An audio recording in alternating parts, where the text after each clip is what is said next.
কারোর শরীরে রক্তে চর্বির পরিমাণ বেড়ে যাচ্ছে কিনা, এমন কোনো লক্ষণ রয়েছে কিনা যেটার মাধ্যমে রোগী নিজে বুঝতে পারবেন যে তার শরীরে চর্বির পরিমাণ বেড়ে গেছে বা যাচ্ছে? আসলে ডিসলিপিডিমিয়া বা হাইপারলিপিডিমিয়া যেটাই বলেন, অর্থাৎ রক্তে চর্বি বেড়ে যাওয়া, এই রক্ত চর্বি বেড়ে গেলে স্পেসিফিক কোনো উপসর্গ নাই যেটা দিয়ে বোঝা যাবে যে তার রক্তে চর্বিটা বেড়ে যাচ্ছে। কিন্তু আমরা শরীরে কিছু সাইন অনেক সময় তৈরি হয় যখন রক্তে চর্বিটা অধিক পরিমাণে বেড়ে যায়, তখন আমরা রোগী দেখেই বুঝতে পারি যে তার রক্তে হয়তোবা চর্বি বেশি থাকতে পারে। সেক্ষেত্রে আপনারা হয়তোবা কখনো লক্ষ্য করে থাকবেন যে চোখের নিচে হচ্ছে একটু সাদা, একটু উঁচু জায়গা তৈরি হয়, একটু নরম সাদা উঁচু জায়গা তৈরি হয়, এটাকে জ্যানথেলেজমা বলা হয়।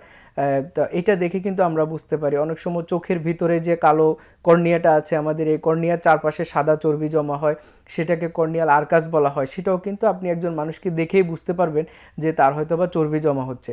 অনেক সময় চর্বি অতিরিক্ত হয়ে গেলে আমাদের যে মাংসপেশির যে সংযোগস্থল হাড়ের সাথে টেন্ডন, ওই টেন্ডনের ওই জায়গাটাতে চর্বিটা জমা হয়ে একটা গোটার মতো হয়, সেটাকে আমরা টেন্ডন জ্যান্থোমা বলি।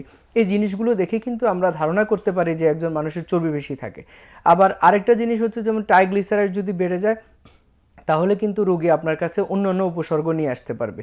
তো আপনি একজন সার্জন হিসাবে, আমি ট্রাইগ্লিসারাইড বেশি থাকলে কিন্তু আপনার কাছে রোগী নিয়ে আসতে পারে, অ্যাকিউট অ্যাবডোমেন নিয়ে আসতে পারে। জি, জি। একটা ট্রাইগ্লিসারাইড যদি অনেক দিন থেকে ডায়াগনোসিস হয় নাই, 800 বা 900 বা 1000 ট্রাইগ্লিসারাইড হয়ে আছে, তার কিন্তু প্যানক্রিয়াটাইটিস হওয়ার একটা সম্ভাবনা থাকে। আছে, জি। তখন সেক্ষেত্রে সে কিন্তু ইমার্জেন্সিতে খুব সিভিয়ার অ্যাবডোমিনাল পেইন নিয়ে আপনার কাছে আসতে পারে। তাহলে হচ্ছে একটা ডাইভার্স ম্যানিফেস্টেশন, যদিও কোনো স্পেসিফিক লক্ষণ নাই বোঝার, কিন্তু আমরা কিছু কিছু জিনিস আছে যেগুলো থাকলে দেখলে আমরা বুঝতে পারি যে তার হয়তোবা রক্তে অধিক মাত্রা চর্বি থাকতে পারে।